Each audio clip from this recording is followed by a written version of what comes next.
Saudações, prezados alunos da EBD, a Escola Bíblica Dominical. Hoje temos a proposta da lição número 10 deste trimestre e o tema é extremamente atual e oportuno.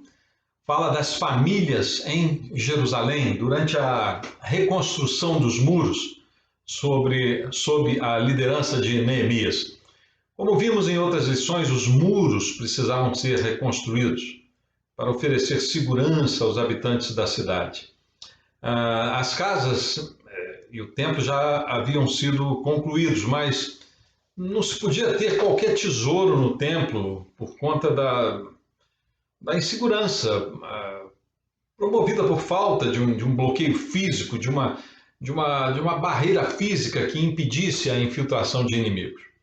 Essa mesma barreira física permitiria que um possível agente interno promovesse um dano, né, vamos dizer assim, e ao ser descoberto, ele não teria como escapar, porque estava encerrado entre os muros.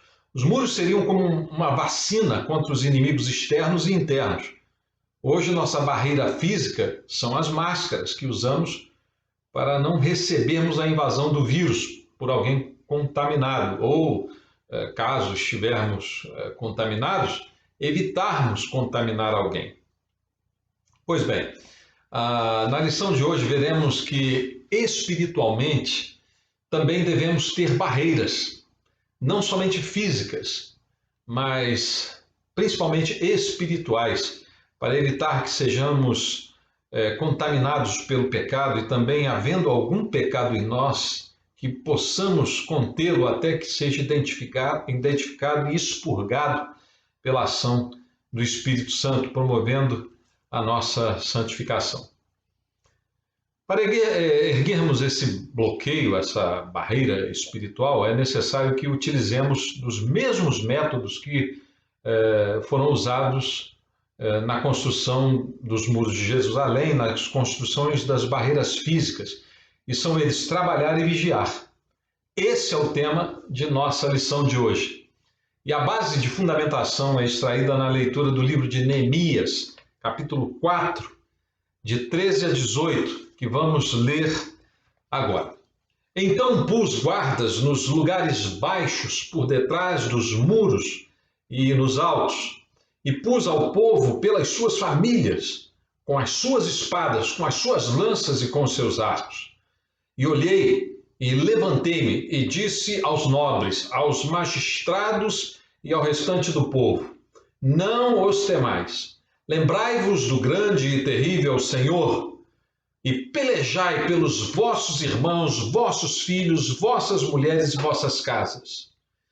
E sucedeu que, ouvindo os nossos inimigos, que já o sabíamos, e que Deus tinha dissipado o conselho deles, todos voltamos ao muro, cada um à sua obra. E sucedeu que, desde aquele dia, metade dos meus servos trabalhava na obra, e metade deles tinha as lanças, os escudos, os arcos e as couraças.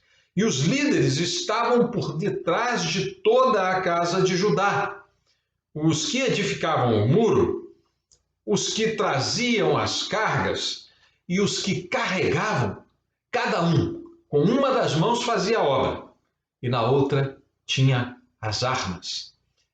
E os edificadores, cada um trazia a sua espada cingida aos lombos, e edificavam. E o que tocava a trombeta estava junto comigo. Vimos em aulas passadas que Neemias foi reconstruir os muros de Jerusalém destruídos por Nebuzaradã, capitão da guarda de Nabucodonosor, e que Neemias, que morava a 1.300 quilômetros de distância, lá em Susana, capital do Império Medo-Persa, servia ao rei Artaxerxes e quis terminar a reconstrução de Jerusalém, de seus muros e portas, para resgatar a relação do povo com Deus. E para isso deviam estar seguros por detrás das muralhas que os protegeriam dos inimigos que estavam à volta. A cidade que foi destruída tinha sido recuperada em alguns pontos, mas depois da oposição dos samaritanos, ficou 16 anos parada a reconstrução e novamente foi tomada pelo abandono e estava em péssimas condições. Neemias foi para reconstruir os muros, esse era o objetivo dele, os muros eram o seu objetivo. Uma cidade murada naquela época significava uma cidade segura, protegida de seus inimigos. Neemias, com a reconstrução dos muros, nos dá, por analogia, exemplo de como devemos agir espiritualmente em relação às nossas igrejas e famílias, e também por toda a sociedade. Devemos construir muros espirituais em torno de nossas famílias, de nossa igreja e de nossa sociedade em geral. E como esse é um trabalho árduo e perigoso, árduo porque exige muito esforço, e perigoso porque existem inimigos que não querem que construamos esses muros espirituais. Inimigos que desejam que vivamos uma miséria e desprezo espiritual, tal qual viviam materialmente os judeus em Jerusalém, como Neemias narra no início lá da narrativa do seu livro, no capítulo 1, repetindo.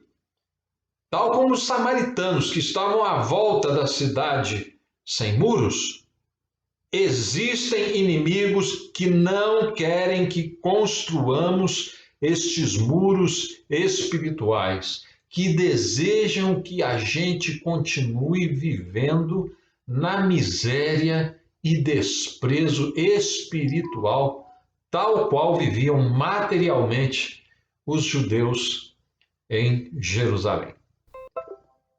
Por isso, a lição de hoje, que tem esse título, Trabalhar e Vigiar, nos ensina que devemos agir em duas frentes, a do trabalho e a da vigilância. Trabalhar e vigiar é o que devemos fazer para reconstruir os muros espirituais em torno de nossas famílias, de nossa igreja e de nossa sociedade. Vamos primeiramente então tratar da primeira condicionante para podermos erguer muros espirituais que nos deem proteção e segurança. E esta primeira condicionante é trabalhar. Segundo o que tomamos dos dicionários, né, trabalhar é conjunto de atividades produtivas ou criativas que o homem exerce para atingir determinado fim. Na física, o trabalho é uma grandeza física, né? Que mede a transferência ou a transformação de energia, né? Trabalho é isso em física. Ou seja, se você empurra um objeto e ele está estacionado e possui um determinado peso, ao vencer a inércia, a paralisação do objeto, você impôs uma força superior ao seu peso e à resistência entre esse peso e o atrito com o solo e os gases da atmosfera. Essa diferença entre o empuxo e o peso-atrito é medida em joules, né? Ou seja, a força imposta é maior que o peso-atrito e a diferença entre o peso-atrito e a força é medida em joules, é a medida de força. Um exemplo, por exemplo, vamos citar aqui, quando você dispara uma arma de fogo, o projetil é arremessado pela força que impulsiona e que é superior ao seu peso estacionário e que o faz inerte na câmara do revólver, por exemplo, né? Então, assim, essa força que impõe velocidade e arremesso, e é medida em joules de força, né? Essa força, essa medida, faz o projetil ser impulsionado a 100, 300 ou até 1000 metros, dependendo da força que o impele. Claro, perdendo velocidade em função de seu peso e também do atrito que tem com o ar, diminuindo então os joules em força até eliminá-los e o objeto novamente se tornar inerte. Então esse impulso, essa energia, essa transferência de energia em física chama-se trabalho, essa transferência da energia da explosão da pólvora para o processo, né, o projétil, né, esse processo de impulso. Então, o trabalho é algo que exige uma força, um impulso, uma transferência de energia, um movimento que depende de se produzir uma energia capaz de mudar as coisas, de transferir coisas de uma situação para outra. Sem trabalho, as coisas ficarão como estão. E então, permaneceremos num tipo de miséria ou desprezo provocado pela inércia. Só se realiza alguma coisa com trabalho, seja ele mental, físico ou espiritual. Bem, Neemias colocou cada família em frente à sua casa para edificar aquela parte do muro. O muro era uma extensão da casa, era a proteção dela contra os invasores. Construindo a parte do muro que estava em frente à sua casa, cada família se empenhava para fazer da melhor forma possível, pois a sua proteção dependia daquele caprichoso trabalho, daquele dispêndio de energia. Não mediam esforços para refazer os muros da melhor forma. Geralmente a gente tende a fazer as coisas com menos capricho para os outros do que para nós mesmos. Então Neemias teve essa brilhante ideia: cada um construir ou reconstruir o muro perto de sua casa. Ali podia almoçar, descansar, estar perto dos seus familiares e contar com a ajuda deles e, ao mesmo tempo, caprichar no serviço, né? Fazê-lo bem seguro. Hoje, muitos pensam em conseguir um emprego, não um trabalho. Por quê? Um emprego te dá estabilidade, mas o trabalho é que te dá segurança, pois se você não trabalhar em seu emprego, será demitido. O povo trabalhava nos muros com afinco e dedicação, pois tinha a certeza de que sem um bom trabalho, sua segurança poderia estar ameaçada e continuariam em miséria e desprezo. Deixar a família em segurança e progredir, sair daquela situação de miséria e desprezo, era o que todos mais queriam. Hoje trabalhamos para trazer segurança às nossas famílias, prosperidade para elas. Nossa preocupação é assegurar o alimento, a habitação, a energia, a educação dos filhos e nos esforçarmos ao máximo para dar isso às nossas famílias. É difícil, eu sei que é difícil, mas nos esforçamos todos os dias para esse alvo, a segurança e a estabilidade. É isso que faz o trabalhador sair de madrugada de casa, pegar 2 ônibus, trabalhar e retornar para casa tarde e no outro dia começar tudo de novo. Do suor do teu rosto comerás o teu pão. O trabalho, sem ele, não teremos sustento. É um ciclo que se tornou natural e ao qual devemos nos submeter, ou então sofrer o que Paulo recomendou lá em 2 Tessalonicenses 3,10. O que ele disse lá? Quem não quiser trabalhar, que não coma. Tem muita gente que não quer trabalhar. E muitos querem até ser bem-sucedidos sem trabalhar. Meu sócio ouviu uma frase que jamais se esqueceu e a repete de vez em quando. Um advogado, para ser bem-sucedido, tem que ter 10% de inspiração e 90% de transpiração. Isso significa meter a mão na massa, suar a camisa, ir à luta, enfrentar a coisa, senão a coisa não anda. E com o nosso judiciário, está arriscado andar até para trás, ou então afundar, ao invés de ir para frente. Advogado que não é trabalhador vai ficar no escritório sem serviço. Ninguém quer contratar um malandro. Para ter sucesso é necessário trabalhar. Albert Einstein disse que o único lugar onde o sucesso vem antes do trabalho é no dicionário. Era um sábio esse Einstein. O povo trabalhava na reconstrução dos muros e se nós queremos reconstruir nossas defesas, dar segurança e estabilidade às nossas famílias, à nossa sociedade, devemos trabalhar. Mas o trabalho aqui tem 2 conotações. A primeira é relativa ao sustento, à provisão. Trabalhamos para prover nossas casas. A outra conotação do texto é relativa aos inimigos, aqueles que querem destruir nossas famílias. Destruir não com ataques físicos, mas espirituais. O inimigo de nossas almas ruge como um leão ao derredor, buscando a quem possa tragar. E como disse Paulo, lá em Efésios 6,12, não temos que lutar contra a carne e o sangue, mas sim contra os principados, contra as potestades, contra os príncipes das trevas deste século, contra as hostes espirituais da maldade nos lugares celestiais. É por aí, irmão. Se não trabalhar, se não lutar, vai ficar na miséria e no desprezo espiritual. Precisamos erguer barreiras, muros espirituais, a fim de impedir que o inimigo entre em nossas casas e destrua nossas famílias. E pretendo até fazer uma videoaula específica sobre esse tema, o ataque à família tradicional, abordando as revoluções sexuais, bolcheviques, marxistas e marcusiana, e os seus resultados na sociedade moderna, onde desejo tratar melhor desse tema.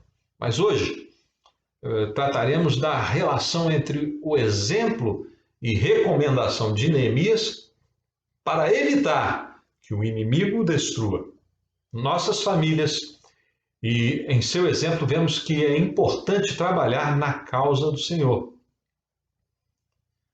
O estudo da palavra de Deus constrói cada tijolinho desse muro. Cada parte da Bíblia nos dá recursos para edificarmos os muros espirituais que darão proteção aos nossos lares, às nossas igrejas e à sociedade. Para isso é necessário trabalhar, despender um esforço, uma força que vença a inércia do peso de nossa acomodação e nos impulsione a prosseguir para o alvo, pelo prêmio da soberana vocação de Deus em Cristo Jesus, como está lá em Filipenses 3,14. Não podemos ficar inertes, temos que trabalhar por nossos irmãos, por nossos filhos, por nossas mulheres, por nossa casa, por nossa igreja, nossa cidade, nossa sociedade. E o trabalho é esse: construir muros espirituais que nos protejam dos ataques do inimigo. Mas você pode me perguntar, como construir esses muros? Nós erguemos muralhas através do estudo, pela oração e meditação na palavra de Deus e a prática dessa palavra. Este trabalho deve ser incansável. E o que estamos fazendo aqui é uma parte disso. Conhecendo a palavra de Deus, conhecendo a sua vontade e reconhecendo, o que dele provém e o que dele não provém, rejeitando aquilo que não transcende de Deus e identificando aquilo que vem do inimigo, inclusive em seus ataques destrutivos, e resistindo às suas investidas e denunciando as suas ações, estamos edificando tais muros. Ao identificarmos o inimigo e as suas ações, denunciamos essas ações, e para isso, o outro elemento condicionante para que se ergam muros espirituais que protejam suas casas, e aqui nós dizemos casas como sinônimo de famílias e sociedade, é vigiar. É o segundo elemento ou condicionante para podermos edificar muros espirituais. Somente em vigilância identificamos o inimigo e o denunciamos.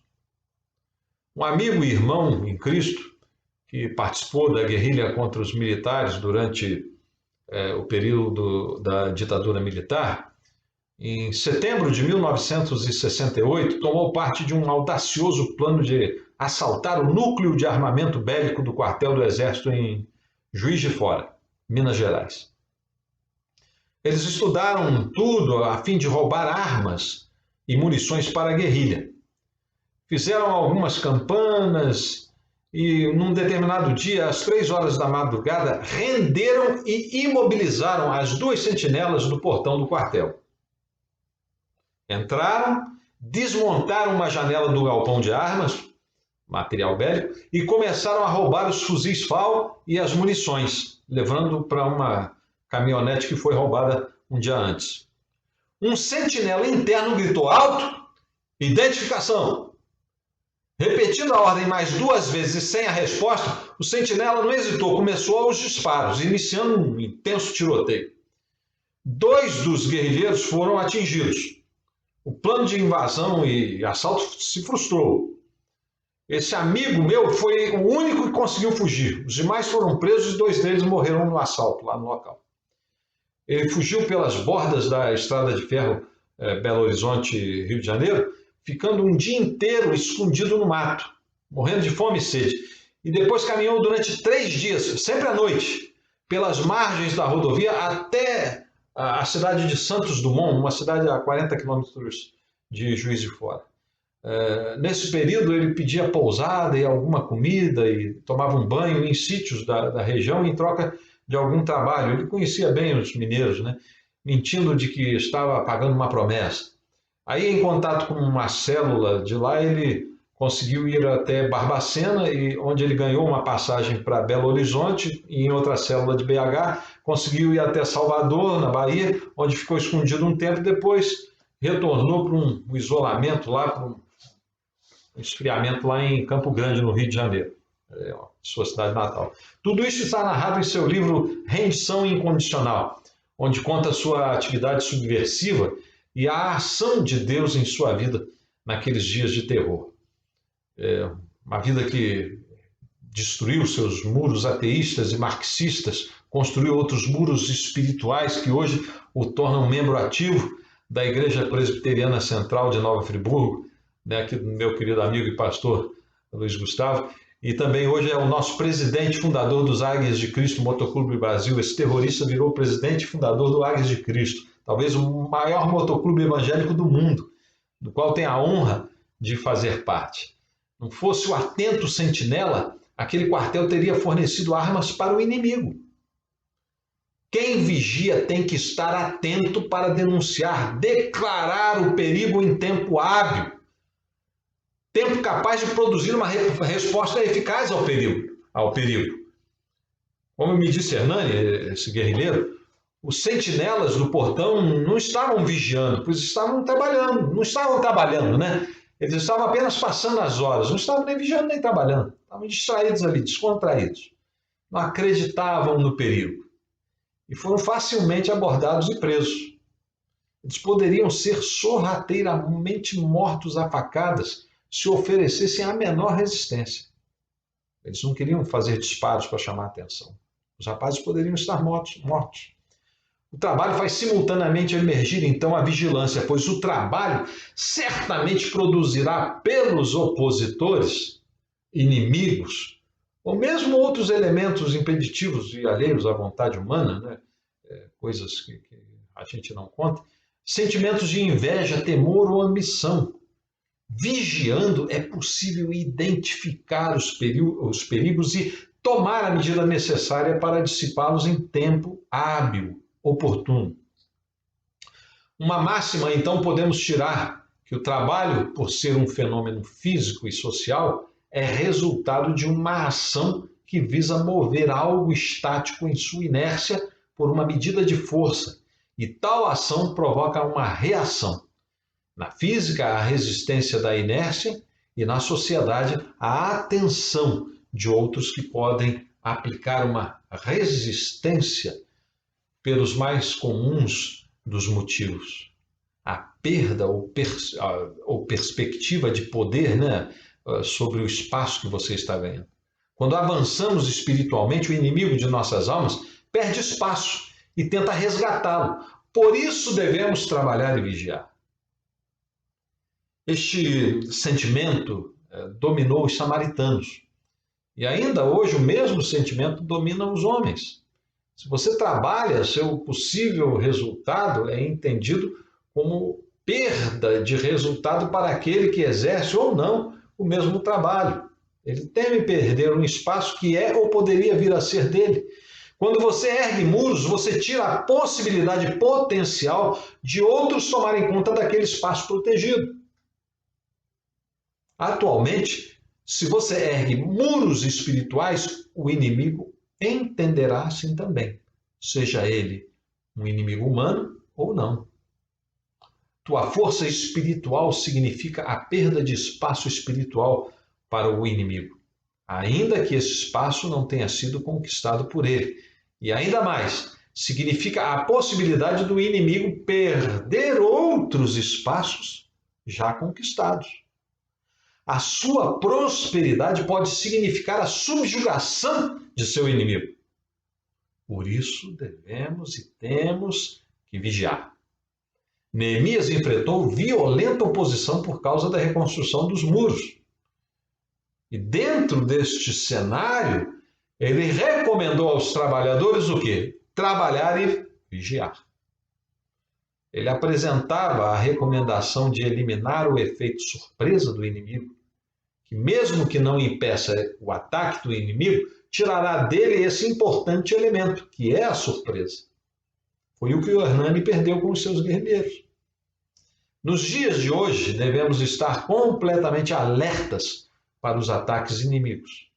Não podemos ser surpreendidos pelas estratégias arquitetadas por aqueles que tentam nos impedir de construir muros espirituais. E hoje isso é mais sutil e dissimulado do que possamos pensar.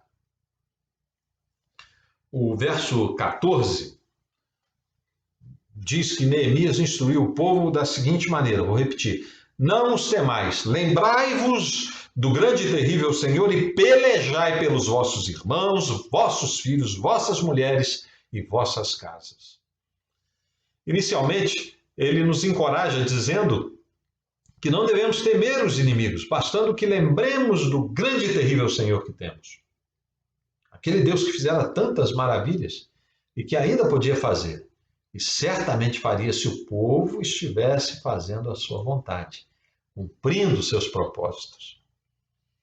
Seguidamente, ele conclama a lutar pelos irmãos, pelos filhos, mulheres e casas.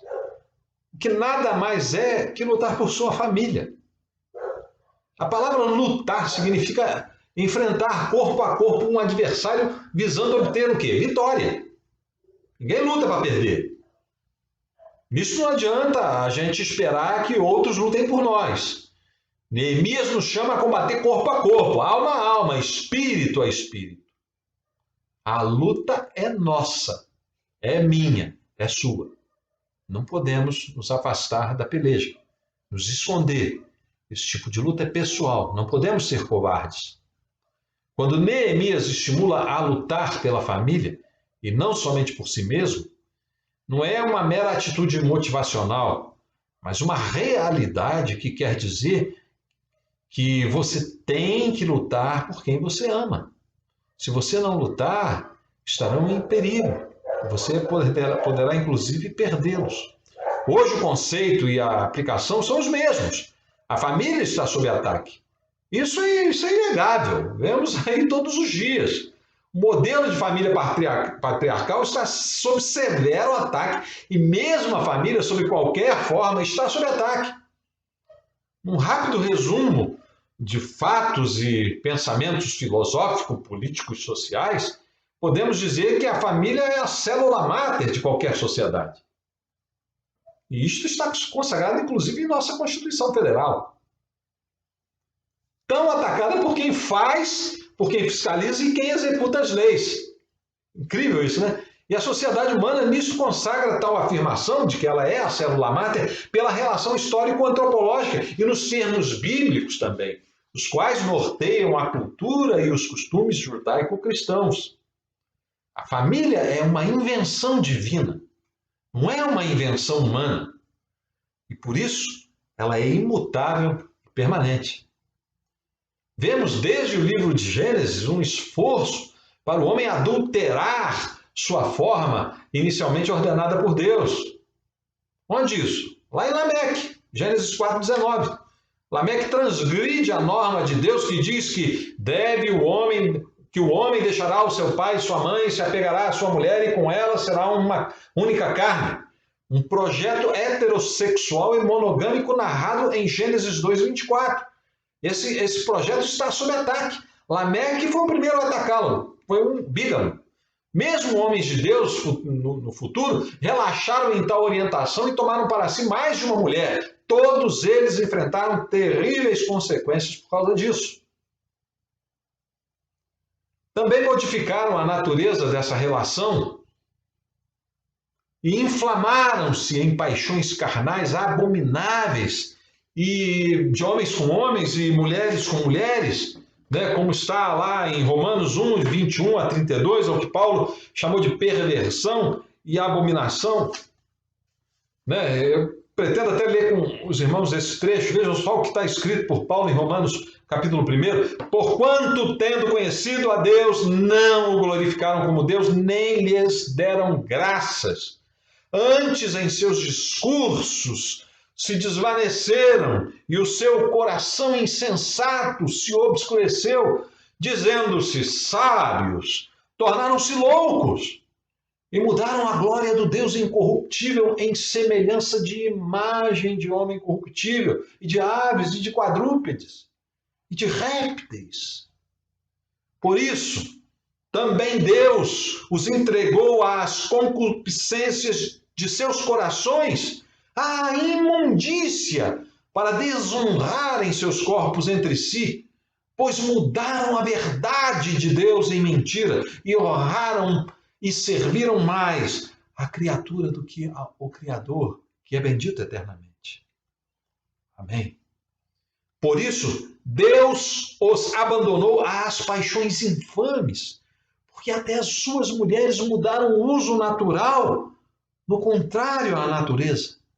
E semelhantemente, também os homens, deixando o uso natural da mulher, se inflamaram em sua sensualidade uns para com os outros, homens com homens, cometendo torpeza e recebendo em si mesmos a recompensa que convinha ao erro.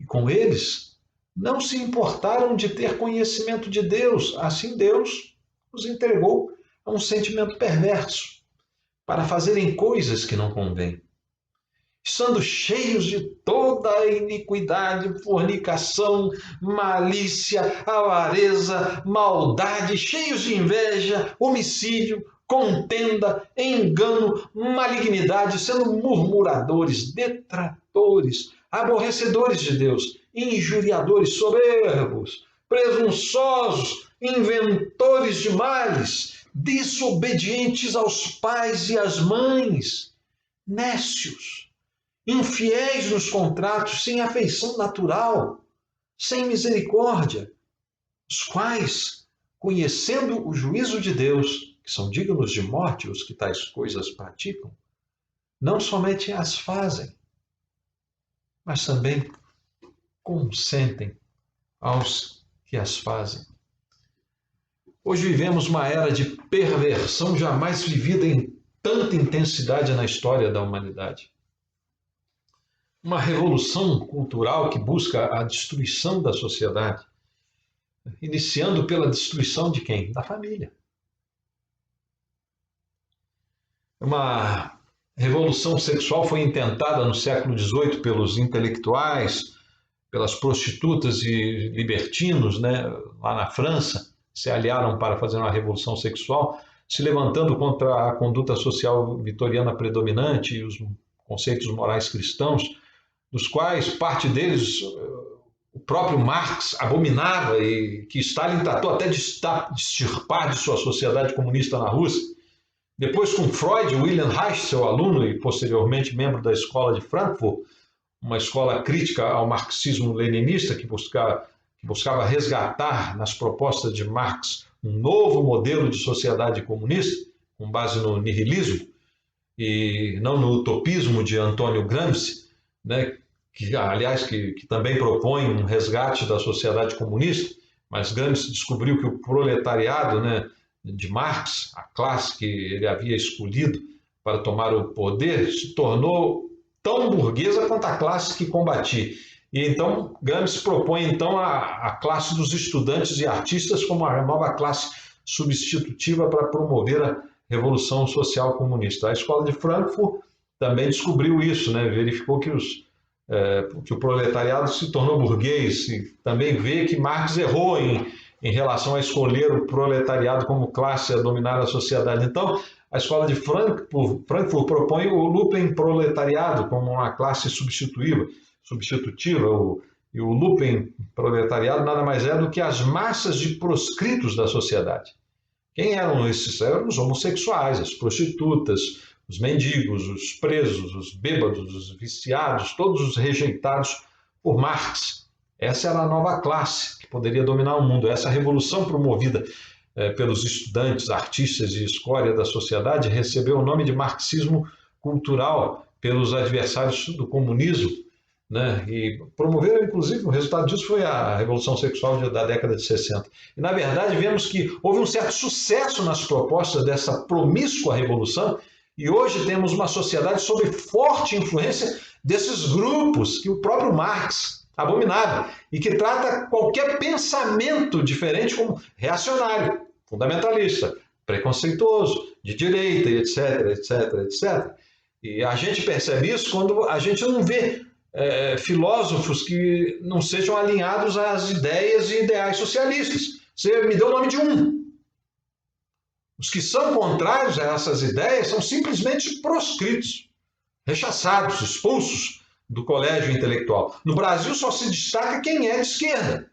Nomes da direita ou fora desse espectro são simplesmente anulados.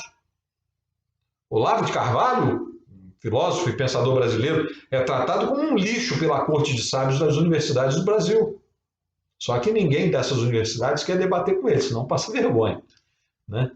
Não que eu concorde com tudo o que ele diga, mas é simplesmente alijado do debate. Ele não é chamado para nenhum diálogo. A elite pensante do Brasil nada mais é que um bando de papagaios que reproduz a mesma máxima que receberam de seus professores e mestres, recebendo estupidez e passando estupidez para frente. Eles não fazem filosofia, eles não filosofam, apenas reproduzem a filosofia de alguns. Não há dialética, não pode haver. A produção de saber no Brasil está restrita a quem pensa uma coisa só e faz parte dessa curriola que elaborou essa revolução cultural desconstrutiva e que produz à família severos danos. Inclusive, sobre uma retórica de proteção das minorias e bem comum, alguns grupos ideológicos, políticos e sociais, né, e grupos de poder estão pegando essas minorias, essas pessoas que sofrem muitos problemas e os estão usando como massa de manobra para atingir os seus objetivos, os espúrios objetivos, e lhes prometendo a dar o que não podem dar, paz de espírito. E até os objetivos dessa gente que promete, eles não sabem ao certo quais são. Dizem ser igualdade, mas eles não são iguais, pois não admitem nada ao contrário, né? Dizem que é distribuição de renda, mas concentram o máximo da renda em suas mãos. São eles a própria elite financeira do Brasil. Dizem que é o meio ambiente, investem em Vison e comem caviar. Pregam liberdade e cerceiam a do oponente. Falam de democracia e não aceitam a diferença. E quando perdem umas eleições dizem que é golpe. É o mundo mais hipócrita da história da humanidade. E o mundo latino parece ser o mais vil de todos. Falam de paz e devotam a adoração a Fidel Castro e a Marighella. É uma loucura isso, gente. Por isso, em meio a essa insanidade coletiva promovida pelos pseudos intelectuais e artistas e demais lupen-proletariado, sem saber ou sabendo a serviço que estão prestando a hostes espirituais malignas, nós devemos erguer muros espirituais e saber que a família está sob ataque e é necessário trabalhar e vigiar para protegê-la, assim como nossa sociedade. Não podemos deixar de resistir. Ou então vamos viver em miséria e desprezo, como os judeus sem os muros em Jerusalém. Caminhamos para uma desconstrução geral do que conhecemos como cultura, costumes e princípios. Principalmente, cultura, costumes e princípios cristãos. E essa turma que está desconstruindo isso não sabe o que irá construir depois. Inclusive, desconstrução de sistema de governo. E duvido que os promotores dessa revolução saibam onde querem chegar. São cegos guiando cegos. Não precisamos pensar muito e ver que a família está se desintegrando em seus valores e princípios. Paulo nos alertou disso. Filhos não obedecem mais aos pais. Homens casam-se com homens e mulheres com mulheres, né? Em breve a monogamia será abolida no Brasil, já existe projeto de lei para isso. O aborto será legalizado para evitar a gravidez indesejada, não o aborto por estupro ou por risco de morte da grávida. As drogas serão legalizadas e alguns deputados e senadores poderão até receber donativos diretos e declaráveis dos traficantes, só falta isso. E teremos uma sociedade perfeita, perfeita para o diabo. Se não trabalharmos e vigiarmos, certamente não conseguiremos erguer os muros espirituais que nos servirão de barreira e de bloqueio contra os inimigos espirituais que perseveram em nos manter na miséria e no desprezo, tanto material quanto espiritual. Devemos trabalhar e vigiar e proteger nossos irmãos, nossos filhos, nossas mulheres e nossas casas, dessa gente, dessas hostes de potestades e principados espirituais. Trabalhar e vigiar, essa é a receita para termos muros espirituais que não deixem o inimigo tomar nossas casas e subjugar nossas famílias. Bem, ficamos por aqui hoje. Espero poder fazer um vídeo mais elucidativo das influências, das ideias e ideais daqueles que promovem a destruição das famílias e situar isso sob uma visão escatológica capaz de nos dar uma maior clareza deste cenário histórico em que vivemos. Deus abençoe vocês e até a próxima aula.